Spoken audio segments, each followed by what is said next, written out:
Bonjour tout le monde, bienvenue à notre émission Explore ton centre qui est la 18e, donc ça commence à faire un bon chiffre, c'est intéressant et c'est surtout inspirant et enthousiasmant. Ça, ça m'incite à continuer et à ouvrir cette émission. Et puis donc j'accueille aujourd'hui Élise de Coster, Oui, qui est donc à la fois une ancienne du centre et une nouvelle, si j'ai bien compris. Donc je vais te laisser te présenter, oui, parce que tout à fait, j'aime bien tout à que fait. chacun se présente comme il le sent plutôt que Oui, comme moi je le sens. Et puis après, on verra ensemble un petit peu comment t'es arrivé là, et puis un peu ton parcours, et puis à travers tes yeux, c'est quoi Shambhala, et puis c'est quoi le centre Shambhala de Montréal. tout à fait. Je te donne la parole. Bonjour Jean-Luc, bonjour tout le monde. Puis surtout, merci d'être prêté à cet exercice, parce que je sais que c'est pas facile quand on n'a pas l'habitude. Oui, non, tout à fait. Ben, merci beaucoup Jean-Luc, puis merci de me mettre à l'aise aussi. Euh, alors, ben, quand je me suis préparée pour la rencontre, j'ai pensé que peut-être d'y aller de façon chronologique, puis tu vois, tu disais qu'il est nouvelle, puis pas tout à fait, mais en fait, je suis pas nouvelle du tout. Ça fait assez longtemps que je suis au centre, mais j'ai fait un petit détour de 4 ans à Québec. Et puis, ben, je vais en parler au cours de l'entrevue. Et je suis de retour depuis 4 ans. Alors, voilà, c'est ça. J'ai commencé en fait, j'ai connu le centre en 91, à l'automne 91. Puis je restais tout près d'ici, je restais à 5 minutes d'ici, sur la rue Montana.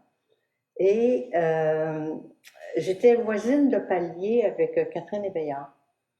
Oui, Ah non, voilà. Hein? Il y a des choses que, que les gens ne savent comme par pas. hasard. Oui, voilà. Mm. Euh, et puis, à un moment donné, ben, moi j'avais entendu dire que Catherine faisait du yoga, puis tout ça. Alors, à un moment donné, je me suis dit, tiens, ce serait bien que je me remette à ce genre de pratique-là. Et puis, j'ai téléphoné à Catherine en haut, puis j'ai dit, écoute, j'aimerais ça qu'on se parle. J'aimerais ça peut-être reprendre le yoga, parce que j'avais fait du yoga avant. Et là, Catherine m'a dit, ben écoute, Élise, en fait, ce que je fais présentement, c'est de la méditation. Et puis elle dit, je fais ça au centre Shambhala de Montréal, qui était sur la rue Saint-Laurent. Alors moi, j'ai pas connu le tout premier centre, là, qui était sur des pins, je pense, ou en tout cas, c'est pas très important, mais c'était au moment où le centre était sur Saint-Laurent. Elle a dit, on va y aller ensemble, si tu veux, je pourrais t'introduire, et puis ce sera moins gênant. Alors, je suis partie avec Catherine, et puis je me suis assise dans la salle de méditation. J'étais très impressionnée par l'atmosphère, j'étais très touchée aussi, puis je me sentais bien, j'étais contente d'être là. Et Catherine m'a présenté Gisèle, et puis qui est devenue mon instructeur en méditation. Alors c'est comme ça que je suis rentrée en contact avec le centre. À l'époque, quand on arrivait sur Saint-Laurent, ça s'appelait pas un centre Shambhala, hein, ça s'appelait, il y avait une plaque et puis c'était marqué Centre de pratique et d'études bouddhistes. Dharmadhatu, c'est vrai, Dharmadhatu, Centre de pratique et d'études bouddhistes. Voilà, alors il y avait 2 salles. Il y avait la salle orange, qui était la salle bouddhiste, et puis il y avait la salle bleue, qui était la salle de l'apprentissage Shambhala. Et puis, j'ai tout de suite, euh, c'est ça, j'ai commencé à pratiquer euh, très, très rapidement. Finalement, c'est une pratique qui me convenait bien, et qui me convient toujours bien. Euh, et puis, ben voilà, c'est ça. Ça, c'était mon introduction en 91. Et j'ai commencé à suivre des cours. À l'époque, on avait des cours bouddhistes. On avait plusieurs cours bouddhistes, en fait. C'était vraiment le tronc, là. Et on faisait des fins de semaine, qu'on appelle les fins de semaine de Shambhala. Il y en avait 10 en tout, sur 2 ans. Et puis, voilà, d'une chose à l'autre, je me suis beaucoup investie, je me suis beaucoup engagée dans le centre aussi avec le temps. Là. Au début, ben, il a fallu que je me familiarise, que j'étudie, que je fasse des programmes. Et puis à un moment donné, ben, j'ai commencé à venir aider la fin de semaine. Je pensais, bon, on passait beaucoup de fins de semaine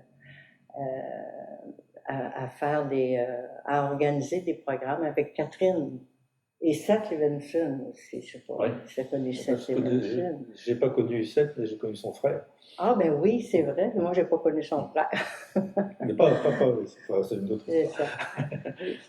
Puis, ce qui était aussi de particulier, c'est ça, je me suis engagée sur cette voie-là. Et puis, ce qu'il y a eu de particulier à cette époque-là, c'est que pour des raisons administratives, on a perdu notre local. On n'a pas pu renouveler le bail du local et on n'avait pas des grosses finances. Ça a compliqué les choses, mais ça a rendu les choses intéressantes aussi parce que on louait des salles. On a loué une salle sur Saint-Denis, puis on a loué une salle aussi sur Saint-Laurent. Alors, quand on faisait les week-ends, là, on allait avec Catherine et Seth, on allait manger chez le Portugais. Et puis là, on allait placer les coussins. Il fallait sortir ça des armoires. Il fallait placer tous les coussins. Il fallait placer la salle. Et puis après ça, ben, quand la fin de semaine était terminée, ben, on rangeait tout ça. C'était un gros investissement. Puis c'est ça. C'était intéressant aussi de faire ça. J'aime beaucoup le travail d'équipe. J'ai toujours travaillé en équipe. Mon travail, c'était l'éducation populaire. Et puis, ben, je travaillais en équipe. Et puis, ce que j'aimais au centre aussi, c'était cette espèce de collaboration-là qu'on avait pour créer quelque chose et faire en sorte que ça se déroule, accueillir les gens, puis tout ça. Alors, il y avait déjà une sangha forte à cette époque-là. Oui, oui. Il y avait des gens qui pratiquaient depuis beaucoup plus longtemps que moi. Il y avait beaucoup de monde. Oui, c'est ça qui était. On n'avait pas de centre, alors on avait bon, c'est sûr que quand on louait un local comme ça pouvait durer quelques mois. Ça a duré 2 ans en tout et partout. Ah oui. Oui. Donc, pour la publicité, ben, c'est sûr que c'était plus compliqué, mais on rejoignait beaucoup de monde. Maintenant, est-ce que les gens restaient et s'engageaient au centre? Je pense que c'est un petit peu comme maintenant. C'est une proportion de gens, puis voilà, les autres partent avec ce qu'ils ont reçu, puis ils en font ce que bon leur semble, finalement. Voilà, c'est ça. J'ai fait plusieurs programmes dans des centres contemplatifs, puis ça, je trouve aussi que c'est très particulier au centre Shambhala.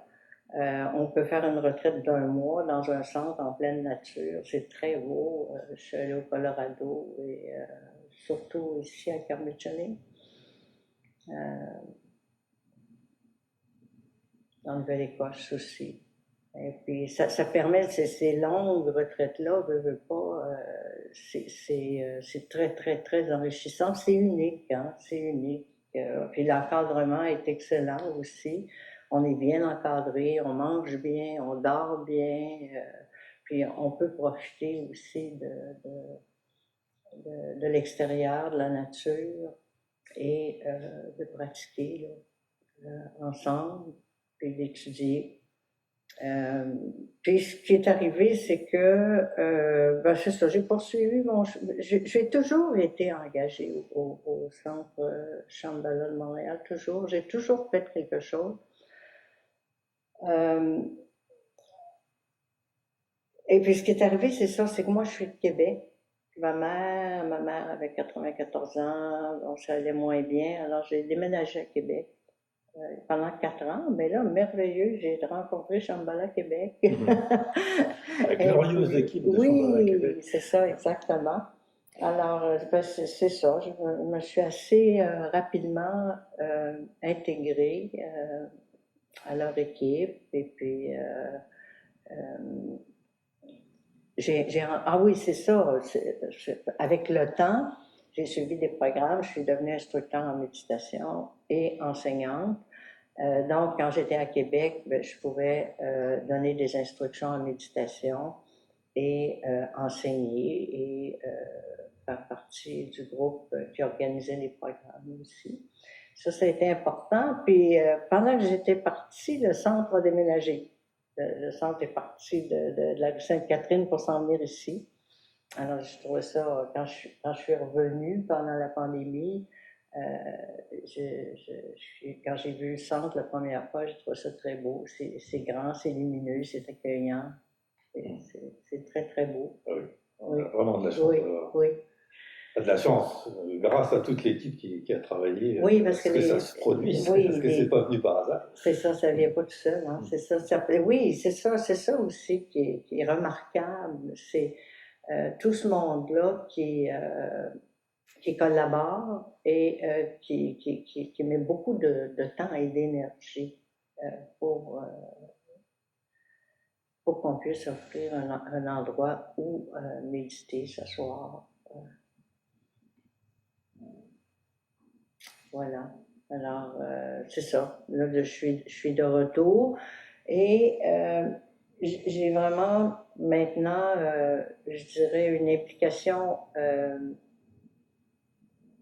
différente. C'est un peu un concours de circonstances, dans le fond. Ça a commencé, en fait, juste avant que je quitte, là. Je pense que c'est en 2015-2016, j'ai commencé à former des gens. Former des gens, au début, c'était surtout pour donner des instructions en méditation. C'est les gens qu'on appelait à l'époque les guides. J'ai fait ça à Montréal. Et puis j'ai fait ça à Québec aussi, à Québec avec Daniel Lamoureux. C'est Daniel qui organisait qui dirigeait les programmes. Là, j'ai commencé, d'abord, le temps a passé, puis veux pas, à un moment donné, on commence à vieillir, puis c'est important de s'en rendre compte. C'est pas que moi, j'ai gardé le même intérêt pour l'enseignement, mais évidemment, enseigner pour moi maintenant, c'est plus exigeant. J'ai moins de mémoire, ça me demande de me préparer plus longuement. Et puis, fait que je me suis j'ai enseigné à Québec, mais j'ai arrêté d'enseigner à un moment donné, puis je me suis plus tournée vers la formation de la relève. Bon. Et puis, présentement, ben c'est surtout ça, principalement ça que je fais comme engagement au centre. C'est la formation de la relève, les instructeurs, les enseignants. Je fais pas ça seul, évidemment, on travaille toujours en équipe. Et puis. J'ai eu le bonheur d'en profiter. C'est un peu ça. Bon, j'ai énormément d'intérêt pour le bouddhisme, beaucoup d'intérêt pour le bouddhisme. Et puis maintenant, c'est bien avec Zoom, c'est possible aussi de suivre des cours. Et puis, voilà. Oui, donc à propos du bouddhisme, qu'est-ce qui t'a attiré dans le bouddhisme, dans ton cheminement personnel, là, et plus dans ton parcours de pratique, mais dans ton cheminement intérieur, et qu'est-ce qui t'a poussé à aller vers ça? Parce que je suppose que tu es comme la plupart d'entre nous, issu d'un milieu, enfin, d'une culture chrétienne, Ah, ben, tout à fait. Oui, sans tout à forcément fait. être pratiquante, mais Tout à fait. une culture chrétienne Tout à quand même, fait. parce qu'elle est Oui. là, même si on n'en veut Oui. pas. Oui, c'est ça. Oui, ben, en fait, euh, il y a un film que j'ai vu, ça fait très très longtemps de ça, parce que c'est avant même, avant que je vienne au centre, évidemment. J'avais vu un film sur le Tibet. Et ça m'avait beaucoup, beaucoup marqué. Mais je ne pensais pas que je pouvais avoir accès à quelque chose de tibétain à Montréal. Pas du tout. Puis je ne le cherchais pas non plus. Mais même encore maintenant, je repense à certaines scènes de ce film-là, puis ça me touche. Et puis j'ai lu quelques livres aussi, parce que le yoga, la méditation, ça se touche quand même, c'est très proche. Pas de la même chose. Oui, voilà. Donc, C'est un abord différent. oui. Euh, dans mes cours de yoga, mes stages de yoga, les cours que j'ai suivis, j'entendais parler de la méditation. J'ai fait quelques cours de Qigong aussi, puis non, c'était du Tai Chi, pardon. Puis j'entendais parler de la méditation, mais je ne savais pas que ça existait. Je ne savais pas qu'on pouvait aller dans une place et dire oui, j'aimerais ça méditer. J'aimerais ça aussi. J'entendais parler des enseignements bouddhistes, et puis il y avait des choses que je trouvais qui me touchaient, puis je me disais, mais ça pourrait me faire du bien, ça pourrait m'aider. Et puis, c'est un peu comme ça, de fil en aiguille, des petites choses, quelque chose que j'entendais. À chaque fois, ça retenait mon attention, mais pas assez pour entreprendre une démarche. Mais au moment où Catherine m'en a parlé, j'ai dit oui. Puis là, quand j'ai commencé à entendre les enseignements, moi, j'aimais aussi l'atmosphère. On est s'asseoir sur un coussin comme ça, simplement. Puis il me semblait que c'était ce que j'entendais me faisait du bien, ce que j'entendais, euh, j'avais l'impression que ça me rejoignait en quelque sorte, et puis que ça pouvait m'aider à comprendre ma propre vie d'une certaine façon. Les enseignements de Shambhala aussi, là, c'est pas que le bouddhisme, hein, les enseignements de Shambhala aussi, pour moi, ça a été, c'est, tu sais, je peux pas dire c'est tel enseignement en particulier ou tel, c'était l'ensemble, puis par petites touches, je dirais. On ne sait pas trop, pourquoi, à un moment donné. Oui. Toi, tu es parti en fait de ce centre où il y avait la salle orange et la salle bleue. Oui. Et maintenant, il y a une salle blanche. Oui, voilà, c'est ça. Et les deux sont devenus tellement complémentaires qu'ils ont fusionné, semi-fusionné, parce qu'il y a quand même une différence. Oui, ben, les enseignements sont... Mais la limite est floue. Oui. Il y a une interpénétration qui fait qu'il y a des moments où ça prend des deux, en fait. Et pour toi, en fonction des enseignements Shambhala ou des enseignements bouddhistes, quelle balance tu fais toi, entre les deux en ce qui te concerne? Je ne parle pas sur un plan philosophique, mais sur un plan cheminement personnel. Qu'est-ce que ça t'a amené plus d'un côté, plus de l'autre? Mais oui, il y a eu beaucoup il y a eu plusieurs facteurs.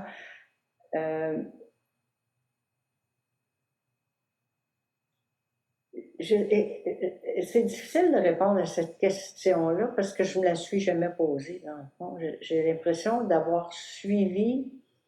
Mais d'abord, c'était les premiers enseignements que j'ai reçus. Non, les deux se donnaient en même temps.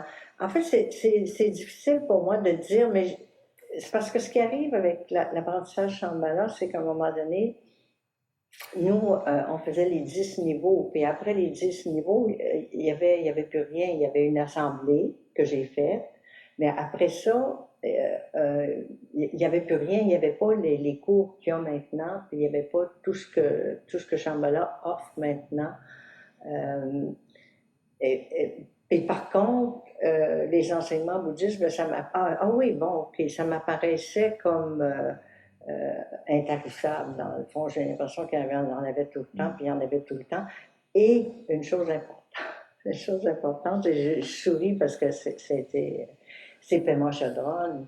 Ouais. Moi, j'ai eu une connexion très, très, très forte avec Pema Chodron au début de mon cheminement, au tout début de mon cheminement. Complètement par hasard. Puis je vais raconter quelque chose de drôle. On était sur la rue Saint-Laurent. Et puis, Pema est venu à Montréal. Oui, moi, ça faisait pas très longtemps que je pratiquais. Fait que je m'étais dit, je vais essayer de, je demandais à Catherine de me faire quelque chose dans la cuisine. Fait que je vais pouvoir avoir un petit contact avec elle, puis tout ça. Fait que j'avais passé pas mal toute la journée à travailler avec d'autres dans la cuisine, puis tout ça. Puis là, à un moment donné, Catherine vient me voir, puis elle me dit, là, Élise, elle dit, t'as passé toute la journée à travailler dans la cuisine. Elle dit, tout le monde veut rencontrer Pema Chaudron parce que, tu sais, on va rencontrer l'enseignante, on offre un verre d'eau. Elle dit, tout le monde veut le faire, mais elle dit, bon, elle dit, moi, j'aimerais ça que ce soit toi. Fait que là, ça m'avait bien impressionné. Et puis, je m'étais préparée, puis là, j'étais nerveuse, puis tout ça, puis je frappe à la porte, puis je lui demande en anglais qu'est-ce qu'elle voulait boire, puis elle dit, oh, nothing. C'était mon seul contact. Je suis ressortie. Mais c'est ces enseignements. Ces enseignements sont concrets, c'est pratique, c'est quelque chose qu'on peut appliquer dans notre vie de façon très, très simple. Et puis donc, pour moi, ça a été quand même une image, pas une image, mais une source d'inspiration. Puis récemment, j'ai repris des études avec Pema Chaudron. En ligne? Oui, voilà, en ligne. J'ai fait plusieurs cours. Présentement, là, je ne suis pas un cours en particulier, j'ai fait plusieurs cours avec elle. Ça, c'est merveilleux de pouvoir avoir ce contact-là par Zoom, d'une certaine façon. Je pense que c'est ça. Hein? En tout cas, de toute façon, on s'inscrit à un cours, puis on fait un cours, puis voilà, c'est ça. Fait que, moi, je pense que c'est ça, particulièrement bon, pour les gens qui connaissent Pema Chodron ou qui l'ont déjà lu, c'est que euh, c'est concret et puis ça fait appel à notre vie dans le fond. Puis je pense que ça faisait sens pour moi. Euh, c'est ça. Voilà.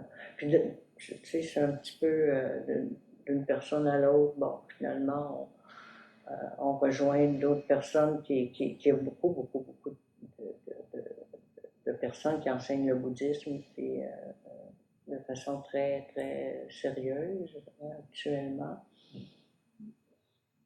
Alors, voilà. Oui, avec le développement de Zoom, on a accès quand même à beaucoup plus de choses. Ça a ouvert beaucoup. En même temps, c'est un peu limité parce que c'est en ligne. Oui. Il n'y a pas le côté transmission directe de l'énergie. Mais bon. Oui, ça manque quand même. Ça manque quand même. L'un dans l'autre, on a quand même accès à des choses qu'on n'avait pas avant. Même si ça l'amène forcément sur un côté un petit peu plus théorique ou technique que sur le côté ressenti. Enfin bon, c'est mieux que rien. Oui, tout à fait, oui, d'autant plus que Pema, à l'âge qu'elle a maintenant, elle n'enseigne presque plus en dehors du monastère. Ça nous amène un peu à la situation actuelle. Hein, comment tu vois la place à la fois de nos enseignements bouddhistes Shambhala, je vais dire, oui, tout à fait. et de nos centres, aussi bien Québec que Montréal que les autres centres Shambhala, dans un peu ces temps perturbés qu'on vit en ce moment, voire même au quotidien, parce que chaque jour amène de nouveaux événements. Donc, comment tu vois, toi, non seulement notre place, mais aussi notre rôle? Parce que la base des enseignements Shambhala, c'est quand même guerrier la guerrière qui travaille pour un monde éveillé, pour une société éveillée. Et Shogun Trungpa parle des temps de fléau, de famine et de guerre, etc., selon l'expression de nos chants. Et on y est. Comment tu ressens ça? Comment tu vis ça? Je ne parle pas de donner des plans d'action, des choses comme ça, c'est juste un ressenti. En fait, je ne sais pas. Je ne sais pas. Je sais que ça paraît contradictoire de faire quelque chose puis de ne pas savoir exactement jusqu'où ça se rend. puis, moi, là où puis j'ai pensé que tu me poserais ce genre de questions-là, puis j'ai réfléchi à ça. J'ai réfléchi à ça, puis je pense que c'est très lié au fait que présentement, je travaille avec la relève. Puis je pense que c'est pour ça aussi que je travaille avec la relève. C'est que Tu parles de la relève la relève enseignante. ou enseignante. Je te pose la question pour les gens qui nous Oui, la relève enseignante. Puis instructeur en méditation aussi, là, les gens, puis tu sais, les gens qui vont accueillir des gens au centre.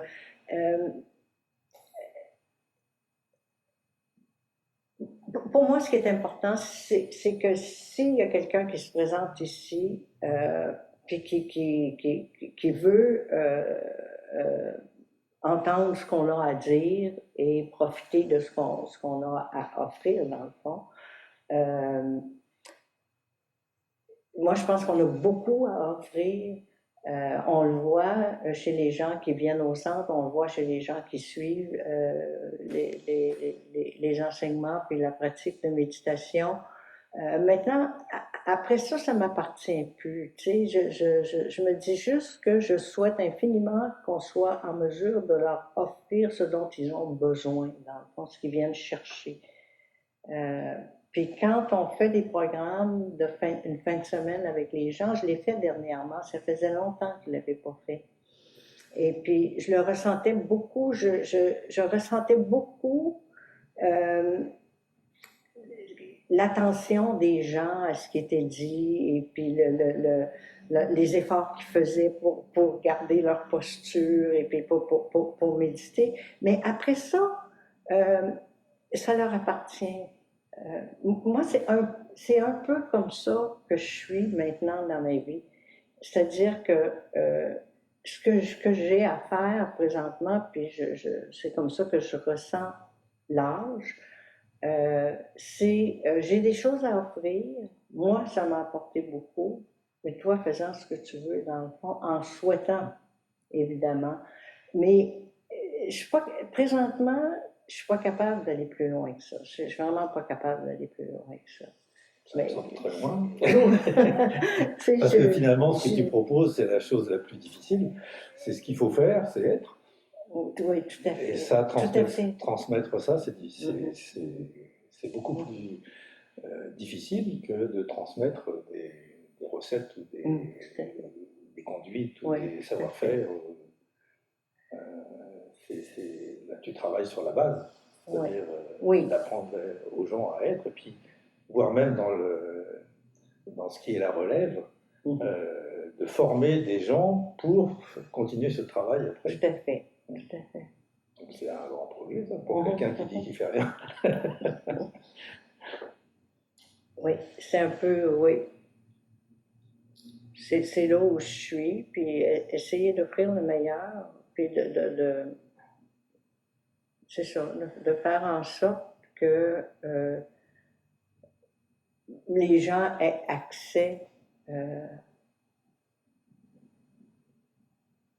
à ce que le centre a à offrir, dans le fond. Moi, j'ai beaucoup, je me suis beaucoup engagée dans ma vie en général, en éducation populaire, partout. Mais là, maintenant, je mets beaucoup la pédale douce sur cette forme d'engagement-là. Pour moi, il y a quelque chose qui est comme terminé puis qui m'appartient plus. Mais ça me fait plaisir, par contre, ça me fait vraiment plaisir d'offrir et de donner accès au centre.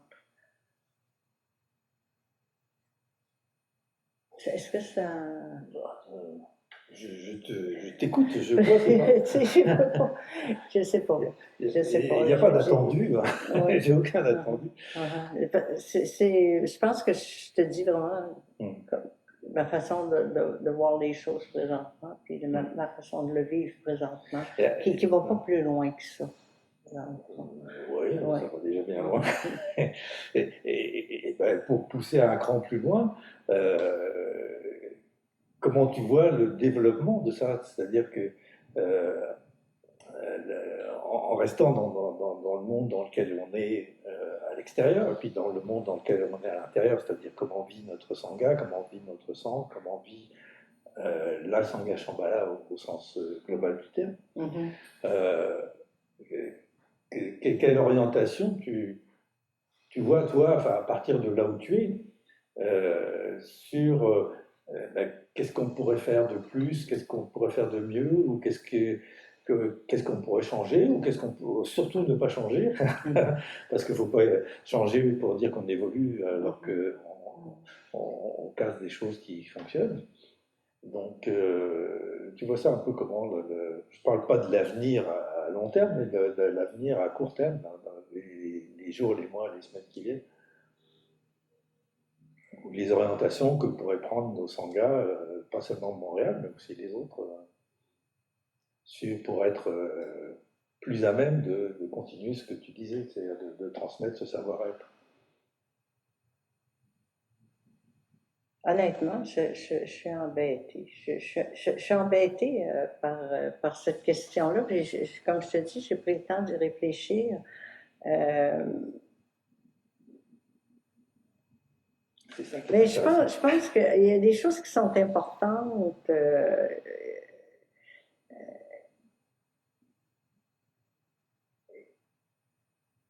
Je sais pas, en fait. Je sais pas. Je trouve qu'on offre déjà beaucoup. Puis mais moi, je trouve que notre génération, en général, c'est important qu'on laisse de la place à ce qui s'en vient, à ce qui est rendu déjà, puis offrir un milieu où ils vont se sentir en sécurité, dans le fond, pour pouvoir parler, pour pouvoir exprimer ce qu'ils ont exprimé, puis s'engager à leur façon, à eux autres, dans le fond. Parce qu'ils ne le feront pas à notre façon. Puis moi, je me suis trouvée comme dans une génération qui avait le goût de le faire de la même façon que la génération qui m'avait précédée, comme Gisèle, Marjolaine. Tu sais, c'est des gens qui étaient des modèles, puis j'ai trouvé ça intéressant de cheminer comme ça. Maintenant, je pense que c'est différent maintenant, et puis il faut écouter beaucoup, puis il faut faire beaucoup. Je sais que ça paraît des clichés, mais ça n'en est pas quand on est vraiment là avec les gens. Leur permettre d'exprimer eux autres comment ils voient les choses, puis de quelle façon ils comptent faire les choses. Puis qu'ils puissent, que les gens qui s'en viennent puissent les faire à leur façon. Dans le fond, puis... Ils ont un autre langage, ils ont une autre culture que ce qu'on avait. Et le fond reste le même, mais la forme change. Oui, voilà. C'est là qu'il faut. C'était un peu le fondement de ma question, c'est comment nous on doit évoluer pour que ils puissent reprendre l'essentiel de ce qu'on a reçu pour le retransmettre, mais qu'ils sachent le remettre à leur source, à leur forme. Oui, tout à fait, tout à fait. C'est bon que même dans notre façon de faire, nos comportements, qu'on soit aussi des modèles, qu'on soit aussi une inspiration dans le fond, sans que ce soit artificiel, il faut que ce soit sincère. Puis ça, c'est important aussi. C'est très important. Puis ça me faisait penser à quelque chose que tu disais, puis je l'ai oublié. Ben c'est ça. Tu sais, c'est important, il y a des choses qui sont importantes en termes de rigueur, en termes de discipline aussi, en termes de... Moi, je m'attends quand les gens veulent enseigner, mais je m'attends à ce qu'ils étudient, je m'attends à ce qu'ils s'intéressent aux enseignements, je m'attends à ce qu'il y ait une certaine rigueur aussi. Et je m'attends à ce que les gens pratiquent aussi. Quand on commence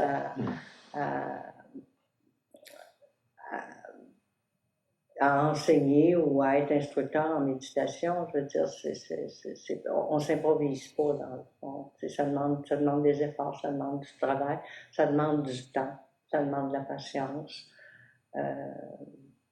Fait que ça, je trouve que c'est des choses, ça, qui sont vraiment importantes pour moi. Tu sais, des fois, ça fait vieux jeu, mais ça me dérange pas que ça fasse vieux jeu. Je trouve ça important. Vieux jeu, parce qu'il y a des fondements qui restent les mêmes. C'est comme pour gagner aux Jeux Olympiques, il faut s'entraîner tous les jours pendant des Oui, années, tout à fait, etc. tout à fait, On ne peut pas dire tout à fait. j'arrive et puis je vais gagner la médaille d'or. Mhm. C'est des gens qui se sont dédiés à ça.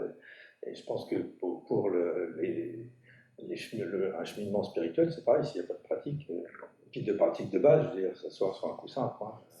Être capable de s'asseoir sur un coussin tous les jours. Oui. Si on n'est pas capable de ça, il n'y a plus rien qui suit. Tout à fait, c'est Je ne fondamental. pas C'est insister beaucoup là-dessus. Oui, la pratique, c'est vraiment fondamental. Donc, c'est notre rôle aussi d'offrir des moments de pratique et puis c'est ça. Dans les Jeux Olympiques, il y a des coachs. C'est pas des coachs qui courent, c'est des athlètes, mais Oui. il y a quelqu'un qui les aide, qui les soutient, qui les guide, Oui, qui tout à les fait. conseille. Oui, tout à fait. Ça, c'est un peu tout à fait. Tout à fait. On rejoint un petit milieu, et puis ce milieu-là peut devenir plus grand. Ça peut. Les gens se parlent entre eux, les gens communiquent entre eux, et puis ça amène d'autres mondes, et puis on fait notre très petite part dans la société dans laquelle on vit, mais je ne veux pas parler de ça. De la société dans laquelle on vit, je veux dire. On est un lendemain d'élection. Oui. Je trouve ça complexe. Je trouve ça, honnêtement, c'est complexe. Quel impact on a, je ne sais pas. Je ne sais pas. Mais je sais qu'on a un impact sur des gens. Il y a des gens qui viennent ici, qui restent. Il y a des gens qui pratiquent la méditation. Il y a des gens qui ont accès à des choses qui les aident qui les aident à cheminer, qui les aident à vivre en tant qu'être humain. Mais on n'est jamais... en fait, c'est parce que ça nous échappe aussi. Ça nous échappe. Qu'est-ce qu'une personne va faire de plus ou qu'est-ce qu'elle va s'abstenir de faire parce que il y a eu ce contact-là avec la pratique de la méditation, avec l'environnement, avec les enseignements. On ne sait pas, ça ne nous appartient pas, mais c'est sûr qu'on souhaite toujours le meilleur. On souhaite. C'est comment on passe de l'individu au groupe. Qu'est-ce qu'on a transmis? Qu'est-ce qu'on a transmis aux individus qui va, oui. qui va se diffuser sur le groupe? Tout à fait. Comment tu vois cette notion, toi? C'est quoi pour toi la notion de société éveillée? Parce que ça, c'est quelque chose qui est difficile à concevoir. C'est ça. Et je suis plus que persuadé, c'est une évidence, qu'on n'est pas deux à avoir la même idée là-dessus. Ouais. Donc, sans que ce soit une question piège, hein. C'est juste quelles idées ça te donne. Ben c'est parce que c'est pas une question piège, c'est parce que c'est une question, pour moi, je savais que c'est de ça dont on parlait présentement. C'est une chose qui est très embêtante pour moi. Moi, j'ai travaillé en milieu défavorisé pendant 30 quelques années dans ma vie. Honnêtement, ce que je souhaite infiniment, mais concrètement, là, pour vrai, c'est une société plus juste, une société plus équitable, c'est une société plus humaine. Mais je trouve ça complexe, je trouve ça difficile, puis je pense que j'ai beaucoup de réticence même à dire que je souhaite une société éveillée. Tu sais, pour moi, c'est des petites graines qu'on plante, des petites graines qu'on plante. Moi-même, il faut que je travaille à être... tu sais, je ne sais pas comment t'expliquer ça. Tu sais, pour moi, c'est excessivement difficile de répondre à ça. J'ai toujours la question de mon engagement social qui est là aussi. Mais bon, c'est évident que c'est quelque chose qu'on souhaite. Je pense pas que l'accès soit direct. Je pense que à la société éveillée, puis je pense pas que ça peut venir d'un groupe en particulier. Pas d'une façon particulière non plus. Je pense que ça va venir si ces façons-là d'envisager notre société, d'abord se transmet aux générations qui s'en viennent, si on écoute ces générations-là aussi, puis si on accepte aussi qu'on n'est jamais les seuls acteurs de ça, on ne peut pas être les seuls acteurs de ça. Plus ça va se multiplier, cette vision-là de la société, plus il va y avoir de facettes, puis plus on va aller vers une société plus juste, plus équitable, puis plus humaine. Puis ça se développe. Tu sais, j'avais vu à un moment donné un reportage, puis j'avais trouvé ça tellement intéressant. C'est des passeurs au Tibet, dans les montagnes. Moi, j'ai pas regardé là. Non, Je compte sur il n'y a pas toi. de limite. Ça m'avait. Puis je travaillais en éducation populaire, je pense que c'était à Pointe-Saint-Charles à l'époque. Puis des fois, ça devient tellement décourageant, tu sais, je veux dire, on voit des cadenas sur les frigidaires, là, tu sais, je veux dire, c'est dur, la réalité, là, dans plusieurs milieux. Et puis, j'avais vu ce reportage-là, et puis les passeurs, eux autres, c'est que ce qu'ils essaient de faire, ils sortent les enfants du Tibet, avec le consentement des parents, évidemment, sur leur dos, par les montagnes. On les voyait marcher, puis ils les amènent. Écoute, je ne peux pas dire exactement, mais je sais que c'est la sœur du Dalai Lama qui a une école, en tout cas. Puis là, ils sont en sécurité, puis ils peuvent apprendre le tibétain, puis des choses comme ça, mais ils les sortent un par un. Tu sais, pas à pas dans les montagnes au risque de leur vie. Fait que je trouve que c'est un peu ça, de vouloir une société éveillée ou une société plus juste ou plus équitable. C'est petits pas dans la neige jusqu'aux genoux, en se disant, je pense que c'est le bon pas, je pense que c'est la bonne direction. Maintenant, qu'est-ce que ça va donner? On souhaite que ça donne le meilleur, on trébuche. C'est pas toujours facile de se relever. C'est ça. Je pourrais pas te dire autre chose, ce serait pas honnête. C'est comme ça que je le vois, mais je pense qu'on le fait. Puis je pense que c'est bien qu'on le fasse. Puis il y a un but moteur qui fait qu'on se relève, en fait. Pardon? Il y a un but Oui. moteur qui fait Ouais, qu'on se relève. absolument. Et si on n'a pas ce but-là, ce Absolument. but idéal, je dirais, Oui. il n'y a pas de raison de se relever. C'est ça. Oui, c'est ça, exactement. Puis c'est ça.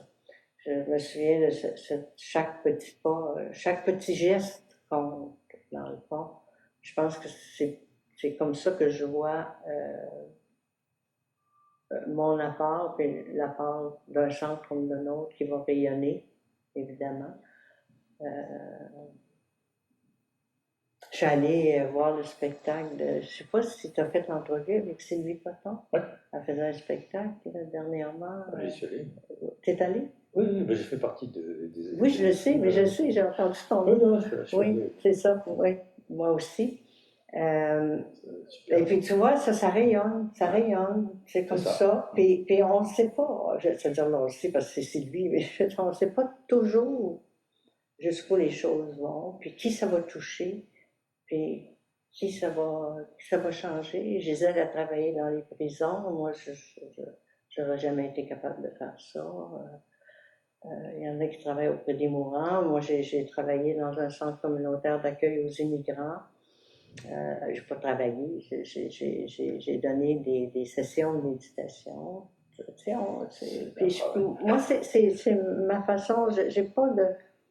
J'ai une vision, c'est sûr. J'ai des aspirations aussi, mais j'ai pas de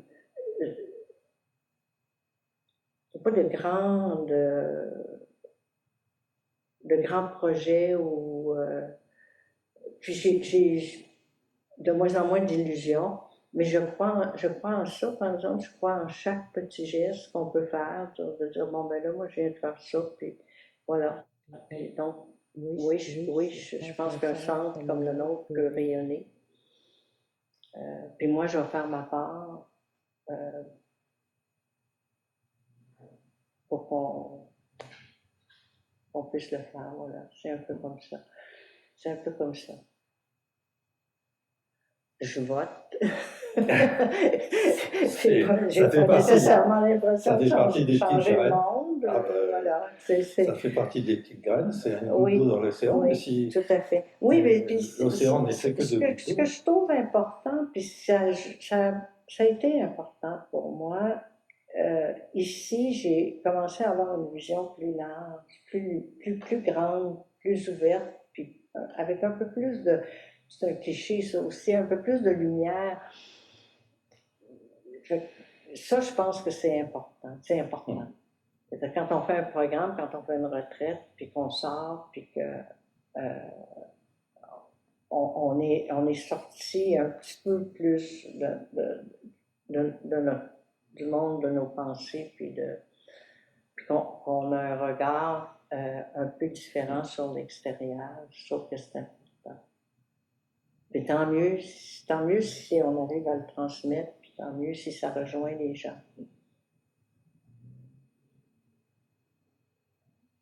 L'essentiel, c'est de l'avoir fait. Sinon, si on dit ça va pas marcher, qu'on fait rien, c'est sûr. Ah ben non, c'est ça. Là, on est sûr d'une chose, ça marchera pas. Ça marchera pas. Non, il y a quelque chose qui fonctionne, clairement. Il y a quelque chose qui fonctionne. Ça a fonctionné pour nous, ça va fonctionner pour d'autres. Mais c'est exigeant et ça nous demande. C'est un parcours de vie. Oui, tout à fait. Tout à fait. Ça demande beaucoup de rigueur.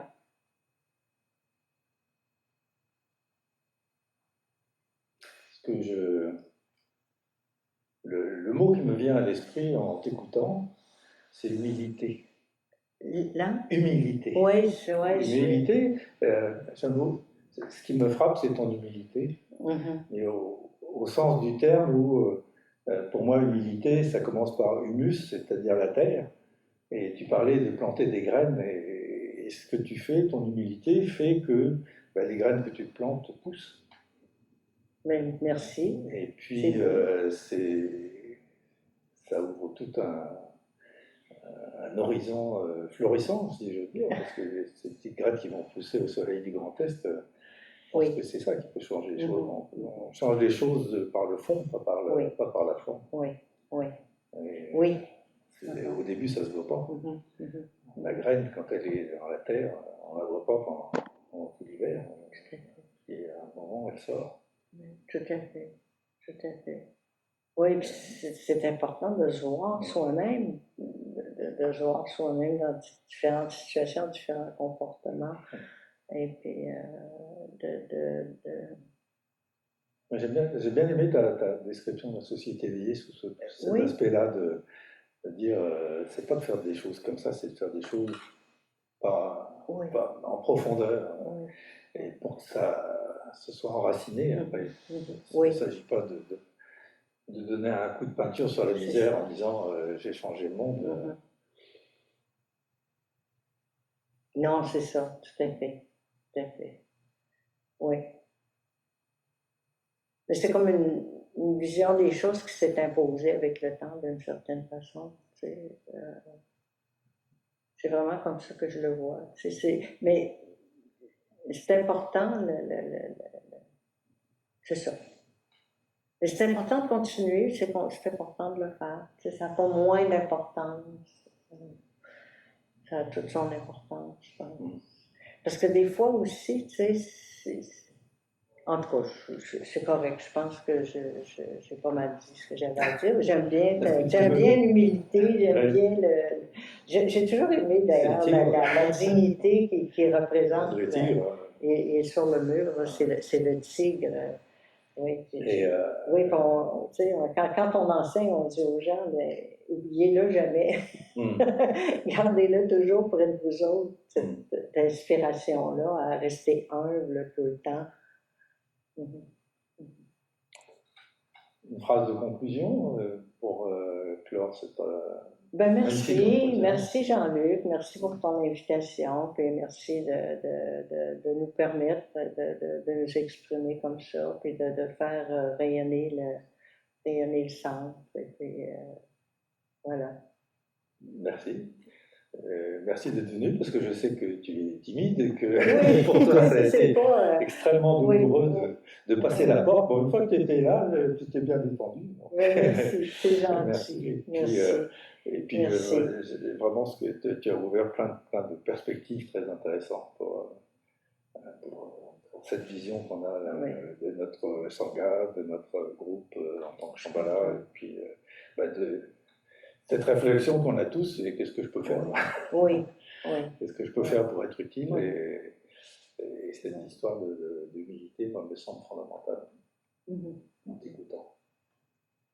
Merci beaucoup.